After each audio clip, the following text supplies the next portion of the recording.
Good evening and welcome to OU Nightly. I'm Jessica Bruno. So I sat down with Professor Robert Kerr and asked him a little bit about why he decided to transform this course into what he calls a hybrid class. Neighborhoods, businesses, and 2 elementary schools were torn to shreds as the president declared a federal state of emergency. The sponsors of the Memorial Marathon waived the registration fee for the Boston Marathoners who were unable to finish the race because of the bombing. And an Oklahoma man accused of threatening President Obama and the First Lady in 2011 has now pleaded guilty. Now, police are still investigating this, and they still are not sure what type of fireworks actually caused the incident, so they are continuing their investigation.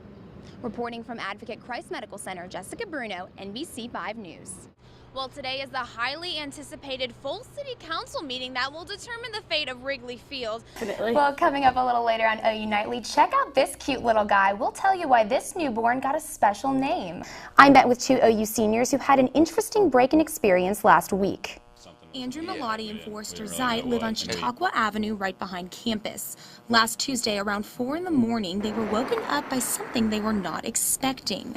About 9% of the state's population is eligible to receive subsidized coverage under the Affordable Care Act programs. To find out if you are eligible for coverage, visit www.healthcare.gov. You know, we saw Warren Theater and we saw the destruction when we just came up here this first time, and it looks like a bomb went off, you know. So it almost looks unreal, but you know, that's why we're out here helping, so these people can get back on their feet. The volunteers are playing a big part in the recovery, but the relief effort is being led by emergency management, including fire rescue and medical teams. Well, controversy is also on the rise in the metro as Chesapeake Energy announces 86 employee layoffs in 11 departments. They say the reason behind these cutbacks is to reduce operating expenses. I think that's all the time we have, but thank you so much for joining us. And remember, the discussion tonight is in Gold Hall, room 155 from 7 to 8. Back to you, Hillary. Deprivation of education is not the only thing that the Taliban is trying to impose in towns such as Swat Valley, and Mufti explained why this is causing such turmoil. Giving women the respect that they deserve, you know, according to Islam and so on and so forth. I mean, nowhere in the Quran is it written that women are not allowed to come out into public sphere.